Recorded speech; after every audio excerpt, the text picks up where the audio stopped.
Welcome back to the Deep Dive. It's great to have you with us again as we continue to explore the fascinating world of AI, as laid out in Dr. Agarwal's book, The Fourth Industrial Revolution and 100 Years of AI. Now, last time we were diving into some of those, well, let's face it, pretty bold predictions about the future of AI, right? We had the optimist painting a picture of a technological utopia, and the doomsayers, well, they had us teetering on the brink of disaster. Yeah. And it's kind of wild to think that even with all the advancements we've seen in AI, some of those limitations that were plaguing systems way back in the 1970s, they're still around.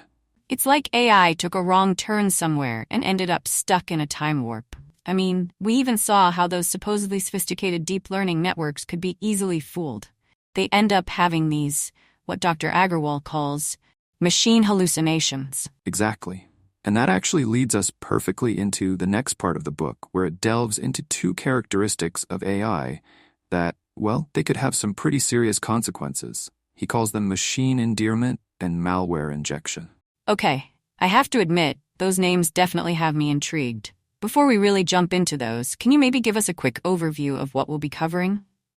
Absolutely. So, we're going to be focusing on how machine endearment and malware injection manifest specifically in GPTs and LLMs, those generative pre-trained transformers and large language models that are everywhere these days. Think ChatGPT, Bard, all those. We'll look at some real-world examples of these phenomena, and then explore what kind of impact they could have on society. And finally, we'll touch on the author's proposition for a potential solution. He suggests we need a whole new paradigm in AI development.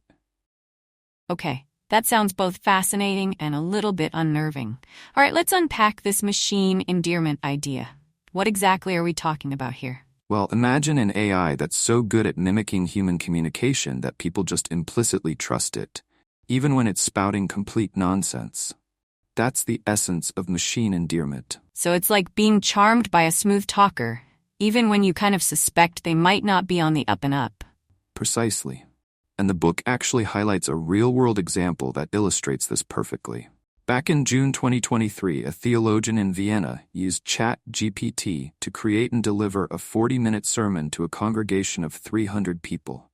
Hold on, a sermon written by AI. Wow, I'm curious, how did the congregation react to that? You might be surprised to hear the reaction was, well, fairly positive. People acknowledged that AI's delivery was a bit rough around the edges, but they were still engaged. One attendee even said that, quote, he had imagined it to be worse. That's interesting. So even though they knew it was an AI, they were still receptive to the message. Is that because AI is just becoming more mainstream, or is there something more to it? Well, I think it really highlights the power of machine endearment. These systems are trained on a massive amount of human-generated text, so they get very good at mirroring our communication patterns. And this can create a sense of familiarity, a sense of trust, even when the AI is presenting inaccurate or misleading information. So that's where those machine hallucinations come into play. Exactly. And the book brings up a few examples of this that are, well, pretty alarming.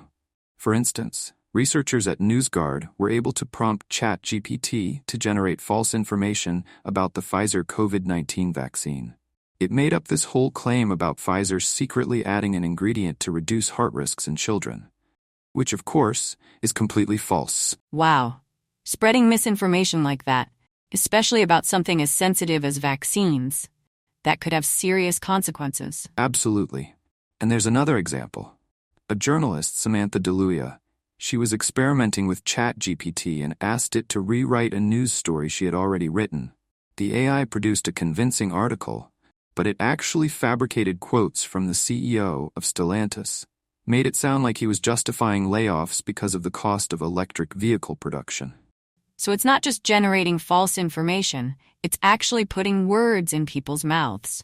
That's pretty unsettling, makes you wonder what other kinds of mischief these systems could get into. It definitely raises some concerns, especially as these models are being integrated into more and more aspects of our lives. I mean, think about it, from customer service chatbots to financial platforms. We're interacting with AI all the time, often without even realizing it. It's like AI is this invisible force that's shaping our world, and we're only just beginning to understand the implications. Exactly. And that actually brings us to the other concerning characteristic the book highlights: malware injection. Think of it like the digital equivalent of poisoning the well. It's like this: just as malware can infect traditional software, it can also be injected into those large language models, those LLMs. Okay, so instead of a biological virus, we're talking about malicious code being slipped into these AI systems. But how would that even work? I mean, what would that look like? Well, the book gives this rather chilling example. Imagine an AI that's designed to read incoming emails, summarize them, and even take certain actions based on the content. Now picture an attacker sending an email that contains a hidden command, what's called a prompt injection, but it's disguised as regular text. So it's like a Trojan horse, right? It looks harmless, but it's actually carrying something dangerous inside. Exactly. And this hidden command, it could instruct the AI to do all sorts of things like forward sensitive emails to the attacker, delete any evidence, and then just carry on as if nothing happened. Yeah, that sounds like something you'd see in a spy movie. We're talking about AI being used to steal data, and it could be happening without anyone even knowing. That's the really scary part. Because these attacks can happen completely behind the scenes, they're incredibly difficult to detect. So what kind of damage are we talking about here? I mean, what are the potential consequences of these malware injections? Well, the potential fallout is pretty massive. I mean, we're talking about data breaches on a huge scale, identity theft, financial ruin, the whole 9 yards. And we have to remember that these LLMs, they're being used in more and more areas of our lives. The more we rely on these AI systems, the more vulnerable we become to these kinds of attacks.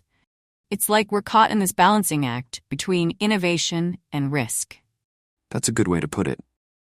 And to make matters worse, attackers can use botnets to launch these coordinated attacks on multiple AI systems at once. It can completely overwhelm their defenses. Okay, this is starting to get a little intense. We've got machine endearment, which makes us trust AI even when it's hallucinating, and malware injection, which turns these systems into weapons for data theft. And that's just the tip of the iceberg. These AI models have a whole range of other surprising limitations. Exactly. These so-called AI giants aren't as all-knowing as people think. Take GPT-3. For all its impressive capabilities, it's actually working with a surprisingly narrow data diet. That's right. It's easy to forget that even these massive datasets are just a tiny sliver of the total information out there. Yeah, we're talking less than 0.001% of the entire internet. That's wild. I mean, you think about all the websites and articles and books and videos out there. Right. It makes you wonder how much they're actually missing. Exactly.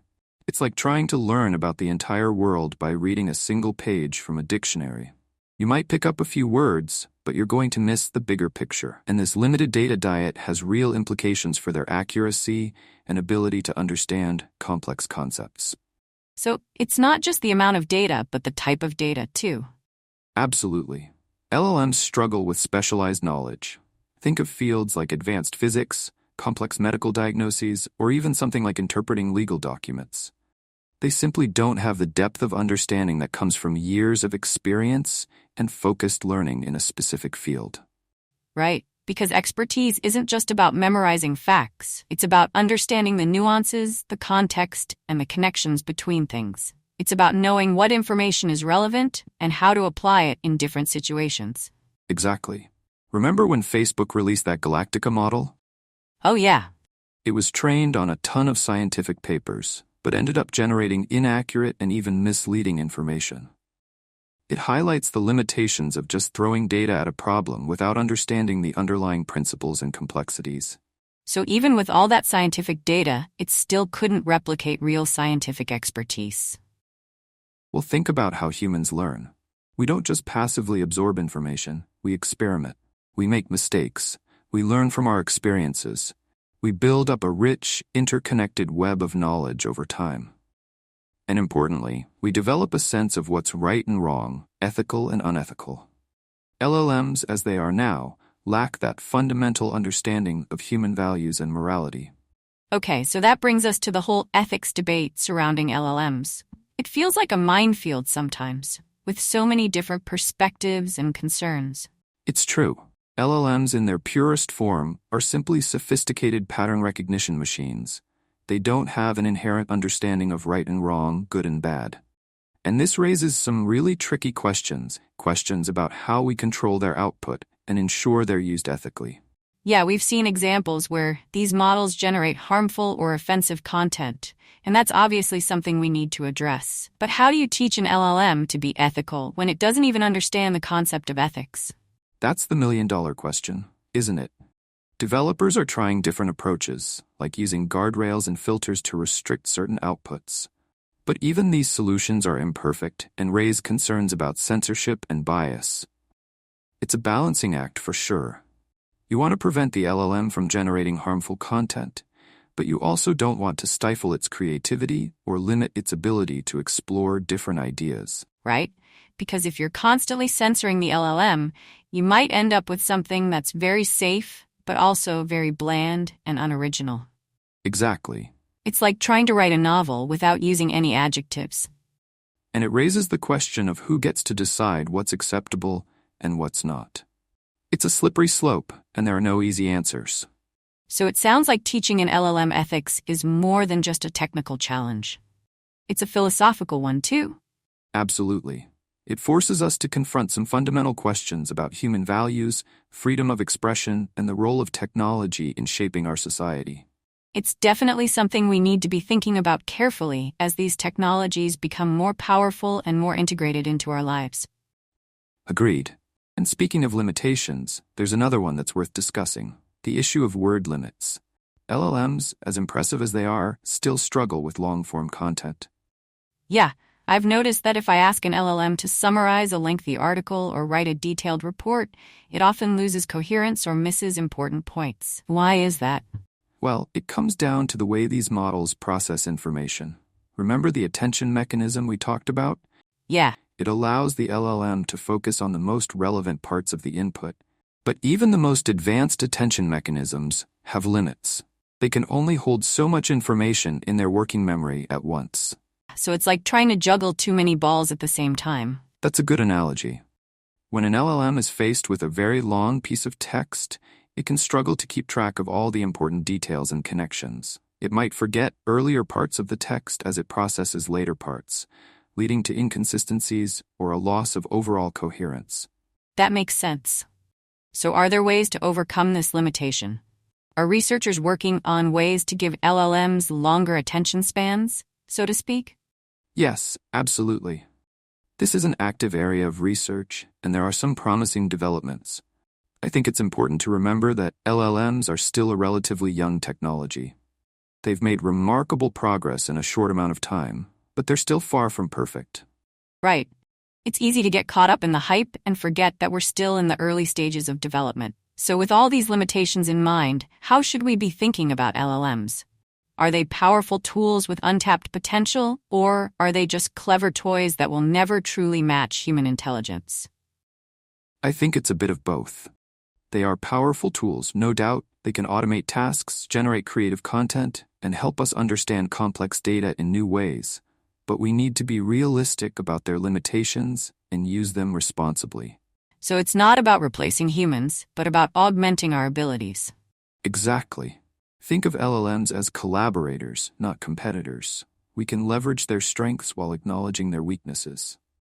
Which leads us to the big question. We've seen these persistent limitations, and these powerful systems we have now, for all their impressive capabilities, can be surprisingly fragile. So I have to ask, are we hitting a fundamental wall in how we're building AI? I think what's fascinating here is that despite all the hype surrounding AI, the current approach of just throwing more data and computing power at the problem seems to be reaching its limit. We might be on the brink of needing a whole new scientific revolution in AI. Okay, let's unpack that a little.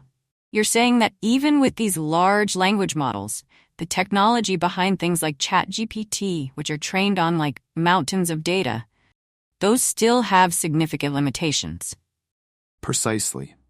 And those limitations have far-reaching consequences. This is where things get really interesting, because these AI models are trained on huge data sets collected from the internet.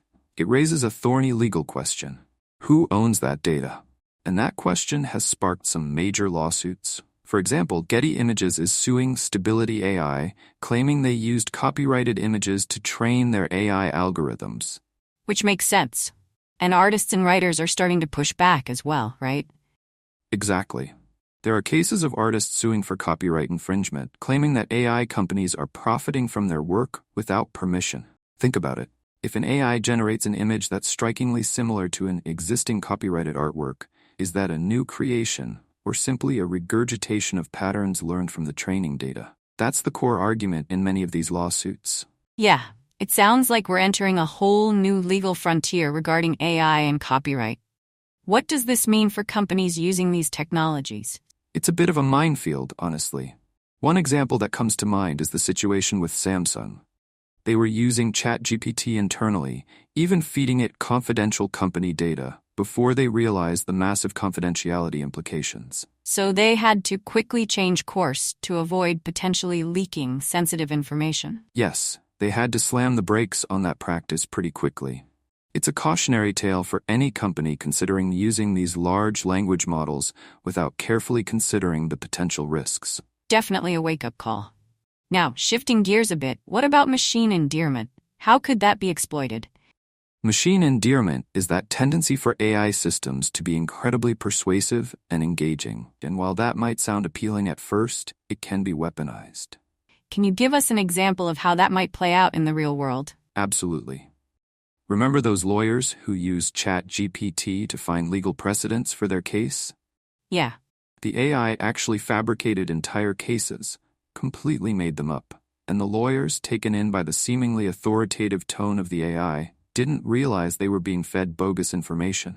Wow. So the AI was essentially hallucinating legal cases, and the lawyers ended up facing consequences because of it.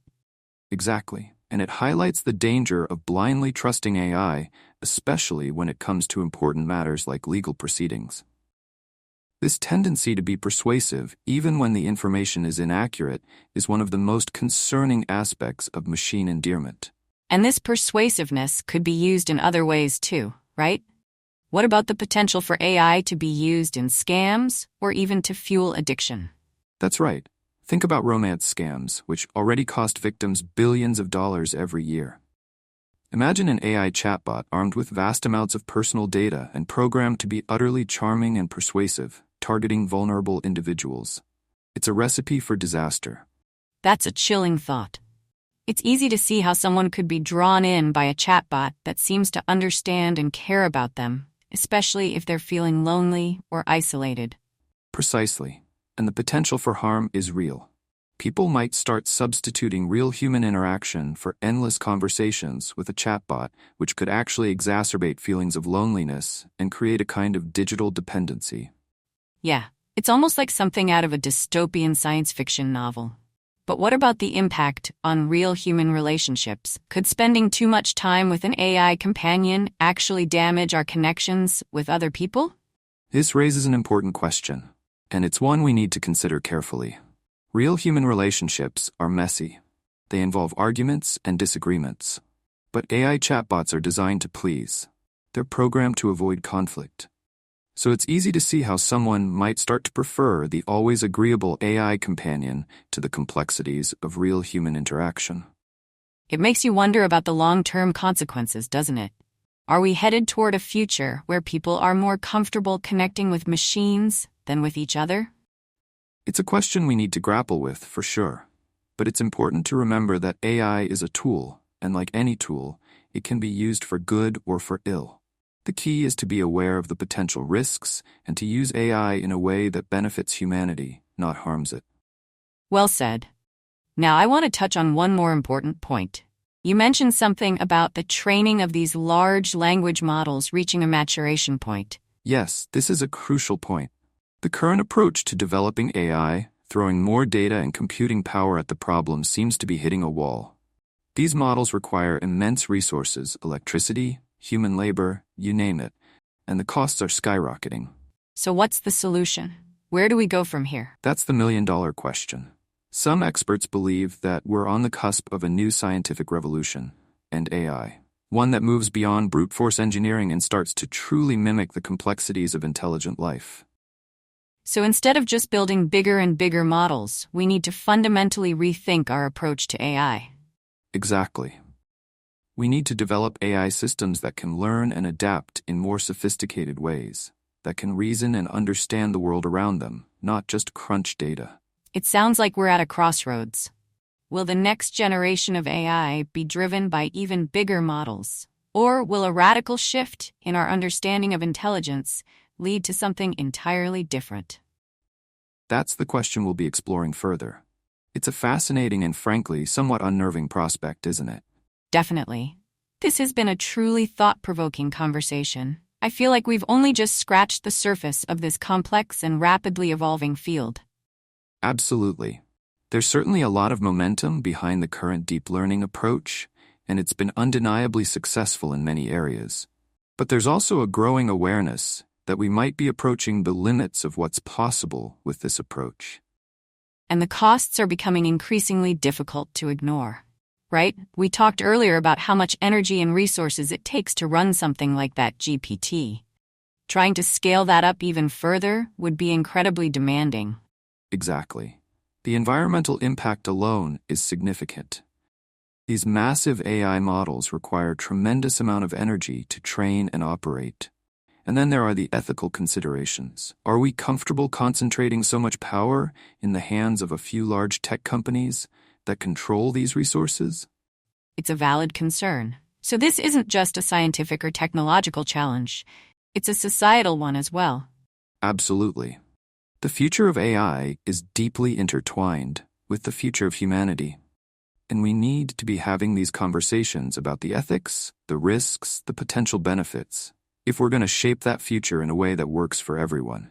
You've given us a lot to think about. It sounds like we're on the cusp of some truly remarkable breakthroughs.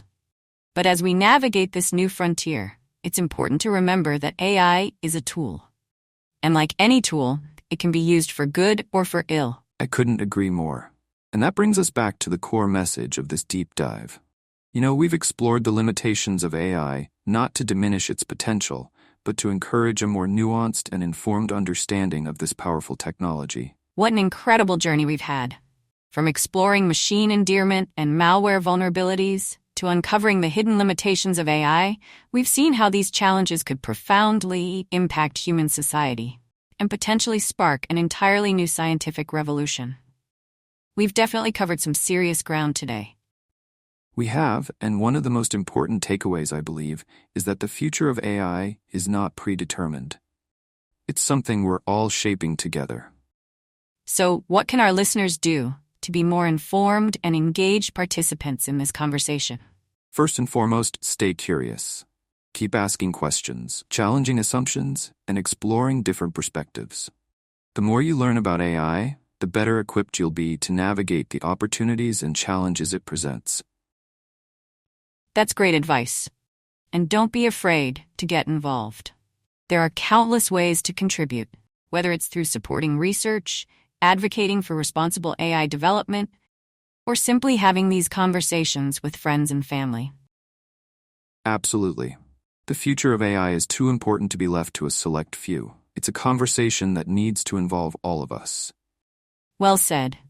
And on that note, I want to thank you for joining us on this deep dive.